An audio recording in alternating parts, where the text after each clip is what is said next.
What's up everyone, it's ENDYMION, and there's a ton to go over today. Here I thought the Suicide Squad controversies have ended, but of course, it just keeps going. This game is like an onion. If every layer stinks even worse, the further you go in. From IGN blasting the game and getting hate mail, and then there's King Shark's gender identity being used as a smokescreen, and a key creator of Baldur's Gate chiming in on the whole looter-shooter modern gaming nonsense trend. It's a lot, so let's begin. Firstly, IGN is getting attacked for a video they posted a few days ago titled, "I hope Suicide Squad kills the cursed looter-shooter trend." Surprisingly, this video, which I think you should watch in full when you can, is what gaming journalism should be. I know, immediately some will say, oh, so it's only gaming journalism if it agrees with you. No. The point is that the entire concept of journalism at its core is to keep whatever it is they're documenting accountable for their actions. It's a big reason why journalism, when it comes to modern gaming, is often laughed out of the room, because many articles and sites refuse to adhere and connect with their audience, instead choosing this moral high ground they believe that makes them better than the people who read their articles and support them. IGN making a video about this to their 18 million subscribers, just blatantly stating that looter shooters like this need to die, is great. It reminds me of when they agreed with players when it came to the whole Baldur's Gate 3 situation. You know, the one where people argued about the whole over-delivering concept and how games these days are deliberately slicing up their games to sell it to you later, which BG3 rails against because it's anti-consumer, and then developers got mad about it because they said it was setting an unrealistic expectation from audiences. Look, whenever IGN makes a good statement once in a while, largely speaking, they are still the biggest modern gaming journalism website on the planet. And they have plenty of insufferable takes here and there, but it's nice to see them agreeing with the players like this, and not going out of their way to invalidate their sentiments on something like this. Like this part early on when IGN says this. For me, the disappointment of Suicide Squad Kill the Justice League isn't just about its quality. It's about what it's not as much as about what it is. There's very little of what made developer Rocksteady's games so great in the past. Near unparalleled superhero power trips that sit alongside Insomniac's critically acclaimed Spider-Man series. It's also the latest in a frustratingly long line of beloved single-player championing studios delving into unwelcoming, loot-infested live service waters. And they're right, by the way. The part that annoys me the most about stuff like Suicide Squad or other blunders like Anthem is that they clearly do not use the development team's strongest assets to their advantage. A game like Suicide Squad is bad because it's a third-person looter shooter from a developer known for single-player story-driven experiences. Just going back to watch some scenes from Arkham Knight, it proves this alone. Like its incredible opening sequence with the fear toxin as it causes Gotham City's citizens to view their neighbors as nightmarish monstrosities, and how the game suddenly turns into a first-person shooter briefly as you play a frightened cop who believes his life is in danger as hell crumbles all around him. It's moments like these that prove that Rocksteady got Batman right and they understood what they were making here. And it's very sad to see what they've been known for being replaced by a dying genre that more often than not doesn't work the way it's intended. This led me to an article a little while back when a Baldur's Gate design director who worked on stuff like BG2 and was heavily involved in many of BioWare's games over the years, was speaking out against how games and the studios behind them have lost their way. The person in question is James Olen. He used to be the design director over at BioWare during its golden age. We're talking stuff like Baldur's Gate, Mass Effect, Dragon Age Origins, Star Wars Knights of the Old Republic, all of it. This guy is a big reason why some of my favorite games were even made in the first place, so when he speaks about the industry and the cancer rotting it from the inside out, I sit down and I listen to what he has to say. James spoke on BioWare's greatest failures, which was of course Anthem. And Anthem is the perfect connection to something like Suicide Squad. They're both games made by developers not known for looter-shooter live service games, and Anthem tanked and lost all support pretty much a few months after release. The game was said to be in a revival stage called Anthem Next, but this ended up resulting in nothing and the game was simply abandoned to the darkness of memory. Suicide Squad, in my opinion, will likely be Rocksteady's Anthem, and it saddens me greatly to see it happening knowing what they used to be capable of. James also openly stated that Anthem was the anti-BioWare game, and he doesn't care who that offends because he knows he's right. I like this guy. I like the way he thinks, because he doesn't care if the truth offends people, so that's good to know there's at least some common sense left in the gaming industry these days. James Olen had a lot to say with his interview with Rock Paper Shotgun. This was conducted in early October 2023. Anyway, and I quote, "Baldur's Gate 2 set the model, and I obviously love that model, but there were a ton of people at BioWare who didn't like it. Game developers don't get into the industry to create stories, they get into the industry to create games. And so there's this conflict between game developers and story. My entire career, it's been a constant fight. I didn't really have much of a life outside of Dungeons & Dragons. Have you ever read Malcolm Gladwell on the 10,000 hour rule? I think by the time I got hired by BioWare, I had done 20,000 hours of dungeon mastering. It was ridiculous. I owe a lot to Dungeons & Dragons, my friendships, my career, my mental stability. If open world is the enemy of storytelling, multiplayer is the arch villain. If I was to go back in time to give my 2006 self some advice, it would be don't try to make the game so long that you can fill up 200 hours. Instead, keep it shorter." And to quickly interject here, James is then asked about Anthem and how that all came to be. Anyway, I quote again, "It was always chasing the gigantic successes instead of leaning into what BioWare was good at. It wasn't just EA leaning on BioWare. There were lots of people in BioWare who wanted to do something different. Anthem was the ultimate expression of that. It got away from everything. It's kind of like the anti-BioWare game. The big games have a formula and they don't adjust it too much. It's very production driven, and I was like, I'm not gonna get to make a game that I want to make at Electronic Arts." End quote.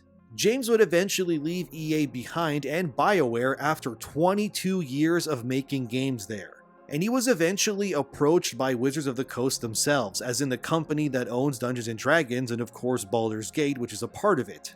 James told Wizards he would only create his own studio with their money if they left him alone and let him do whatever he wanted and allowed him to make any game he wanted to make with no interference at all. This ended up with James Olen creating the studio Archetype Entertainment, and he also debuted the first cinematic trailer for his studio's game already. You may have seen it. That game is known as Exodus, and it has people like Matthew McConaughey in it as well. The game is clearly very sci-fi and has ties to James' previous works like Star Wars and Mass Effect. Which makes sense since Exodus is also written from the ground up by Drew Karpyshyn, the original writer of Mass Effect. James believes that the future of gaming is not chasing trends or bending the knee to meet the demands of megacorporations. Because he knows better than anyone that when you do that, you end up making something that lacks any soul or reason for existing. Anthem was BioWare's Suicide Squad moment, their collective years of industry know-how getting reduced and ruined to fit a mold that had no reason existing in the first place. Thankfully now, BioWare is back on Mass Effect and Dragon Age, which I'm terribly worried about. Because if those eventual games don't end up being good, it's going to be the end of two franchises that I love with all of my heart. And I think what places like IGN are saying when it comes to Suicide Squad is not wrong, and it's a frighteningly similar concept that keeps happening over and over again. I already know this isn't the last we've seen of big AAA looter shooters or live service games, since every publisher wants their own Fortnite or peak Destiny-like experience. Because they can get players invested into game worlds, then monetize and strip them of their money monthly or annually in order to keep the gravy train going. But it's also very evident that there's been some very horrific casualties along the way as well. Suicide Squad, after all, is just like Anthem. It'll likely be abandoned and then never spoken about again, and the game should never have existed to begin with. Especially since when you go back to what James Olen said, when he was forced to make something he had no passion or belief in, it resulted in something that was BioWare in name only. And let's be honest with ourselves, when we look at Suicide Squad, is that not also just Rocksteady in name too? Although, of course, in Rocksteady's part, it's evident that the entire studio has been infiltrated by new hires. And it doesn't surprise anyone that the quality of the game just doesn't meet the bar set by previous entries. The fact that I could easily just put footage of Arkham Knight here right now, and this game looks like it could have released yesterday and it would still be great. The mood and setting, the way the rain drowns the streets of Gotham, and how Batman's suit glistens in the dark light of the moon. Man, I miss the old Rocksteady fellas, I really do. But the same fear I have with BioWare and their eventual new Mass Effect or Dragon Age games, I have the same sadness when I look at the Rocksteady of today. Hypothetically speaking, if Rocksteady were to somehow survive this atrocity of a release and they were given a few more years to make another game, what is the likelihood that the Rocksteady of today could make a game that equals or surpasses the Batman Arkham games? The same way I genuinely don't believe current BioWare could to any capacity make a better game than Mass Effect 2 right now, even with their upgraded engines and fancy graphics. Because like James Olen said, even back in his days at BioWare when he worked, he said, Baldur's Gate 2 set the model and I obviously love that model, but there were a ton of people at BioWare who didn't like it. During leadership meetings over the course of the Canadian designer's 22 years at the RPG studio, he sometimes feels totally outnumbered when talking about the importance of story. Someone like James reminds me of Sefton Hill over at Rocksteady, who was responsible for directing and leading all 3 Batman Arkham games that were made. James, like Sefton, is a visionary who has a very unique and particular skill-setted vision for what kinds of games they want to make. And that's a great thing, because the more unique the vision, the better the end product ends up being usually as well. James is an avid dungeon master, and he recited how characters like Minsk, who are in Baldur's Gate 3, came to be naturally through his time of playing D&D with his friends.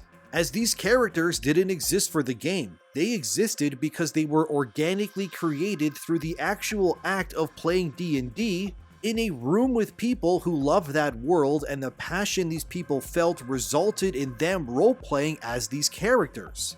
Then James took those folders, which were bursting with information, lore, and characteristics about stuff, and that's how Minsk came to be. Like this paragraph states, BioWare programmer Cam Topher played Minsk in one of those campaigns. As a guy who's basically been knocked on the head too many times in fights, a merchant NPC of Olen's invention sold him Boo, the miniature giant space hamster, in an apparent scam.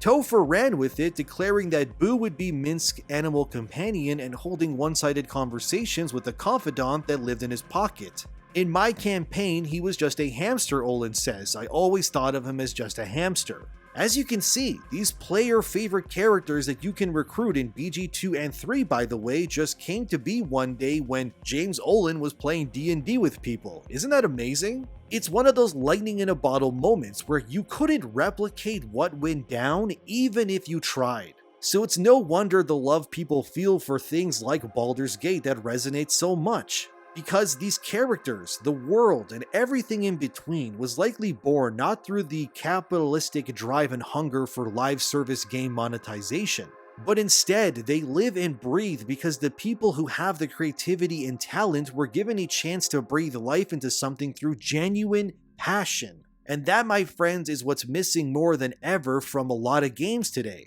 Suicide Squad wasn't made out of passion, it was made in order to capitalize on something Warner Bros. Clearly wants their games and studios to do. Otherwise, it would have never have existed the way that it did to begin with. After all, Warner Bros. Already admitted they want to turn as many of their core franchises that they can into live service games, because they want to monetize the crap out of anything they can that they can get their hands on. There have since been others chasing these online looter-shooter trends that have rapidly gone out of fashion with each passing year. Arcane brought none of its best-in-class level design to the empty vampiric streets of Redfall. So don't be surprised if in the far future you see a Game of Thrones game with a battle pass and item shop, or the next Hogwarts Legacy title somehow becoming like Suicide Squad, but if they're smart, they won't do this. Because you have games like Helldivers 2 which are doing very well because Sony allows their teams to make whatever they want. And that's how you end up with stuff like God of War and more. Sure, there are dents in these ideas like the sweet baby inclusion and stuff like Spider-Man, for example, but largely speaking, it has been successful for Sony. They've of course done smaller, more experimental live service multiplayer modes in games already. Take Ghost of Tsushima, which had a multiplayer mode added after launch. But this was fine, because the base game was devoid of any live service elements and was clearly made of quality. Suicide Squad should have been a multiplayer live service expansion or something to whatever Rocksteady's next single-player game was. But instead, the live service elements became so baked into the experience it overtook what was important and made Rocksteady unique, leading to the anti-Rocksteady game, as James Olen would say. But of course, whenever things go poorly, virtue signaling in today's age gets used to conveniently cover up the wounds. Take this article, which confirms that King Shark is queer in Rocksteady's latest apparently. This isn't the first time, by the way, that King Shark has been confirmed to be queer, but it is weird how this is somehow a big deal and needs to be celebrated, with this article even stating that King Shark's confirmed queerness, along with Harley Quinn's bisexuality, showcases a significant milestone for diversity in DC, with half of Suicide Squad Kill the Justice League's playable heroes being queer. Very cool. Now remind me how King Shark being gay has anything to do with the core fundamental mechanics that matter in a live service game. Oh, they don't? Well, of course not. It's the Overwatch diversity push all over again. Nobody gives a shit that everyone in Overwatch panders when the game itself is soulless and is yet another live service that's designed to drain wallets. Instead of diversity of new game modes, or maybe that single player expansion they promised in Overwatch 2 could come, but nah, the best we can do is confirm that Soldier 76 is gay apparently. How does that affect gameplay? No idea, just eat the slop, consumer. Rocksteady confirming that King Shark is queer shows that they have their priorities in all the wrong places, since the last thing Suicide Squad needs is more virtue signaling than it already has. Instead, the game needs better servers, quality of life improvements, and a complete abandonment of its current model. But instead of giving you what you want, instead what you're left with is knowing this shark guy is gay now. So naturally, now that King Shark is gay, we can't talk bad about him or the game he stars in. Sorry, does he go by he, him pronouns, or is King Shark a she, her, they, them, z, zer, be, boop? It's hard to keep track of all the nonsense today. Feel like I should write these things down so I'm not such a bigot. But this sort of story just proves what myself, Yellow Flash, It's a Gundam, and more have said aplenty, which is that none of this really matters, and it won't help the game recover from its abysmal scoring and user reviews. It's no wonder that so many big names like James Olen, Casey Hudson, Sefton Hill, or even Hideo Kojima all went ahead and left their respective companies that they've worked decades at to make their own studios. Because players don't care about all this nonsense, we just wanted good games that were worth our money and time. And it's evident that what these companies want is ESG portfolios that print money by gating content and rewards behind paywalls instead. I miss the days of peak gaming when Mass Effect was firing on all cylinders and when Rocksteady could do no wrong when it came to Batman. These days, outside of devs like From Software maybe, a lot of these AAA studios have fallen to the wayside of ruin in my opinion, rejecting what made them unique and interesting to instead chase the political activist angle and the quickly dwindling hole that is live service game slop. Circling back to IGN, at least they were willing to say how it was when it came to Suicide Squad. Suicide Squad could buck the trend, becoming a huge success that grows strong as the months and years go on. I have my doubts though. I just hope it does well enough that a studio home to so much single player talent is allowed to spread its bat wings again. I truly hope more gaming news outlets start learning from these very rare W's IGN has been having, because the only way things change is if there's an open dialogue. Besides, speaking with our wallets, we need to unify these communities and keep each other as informed as possible. Because it's clear whenever we loosen our grip, the entire stadium could be stolen in a matter of minutes right before our eyes. And I don't know about you, but I miss when these game companies just made good games. Maybe Exodus from James's Archetype Entertainment will be amazing. I truly hope so. I'm so starved for Mass Effect content, it's embarrassing, but leave it to a former Baldur's Gate creator to say it how it is and lead by example. I can only hope the implosion of these rotten ideas lead to new fields of blooming creative visions. And I truly hope the industry can learn that players want nothing more than to return to some semblance of normalcy when it comes to entertainment. But until that happens, I will keep them accountable. So, thank you for watching, like, subscribe, and share this video if you enjoyed it, and thanks to my patrons as well. Have a great day, I enjoyed making this video a lot, and I'll see you in the next one.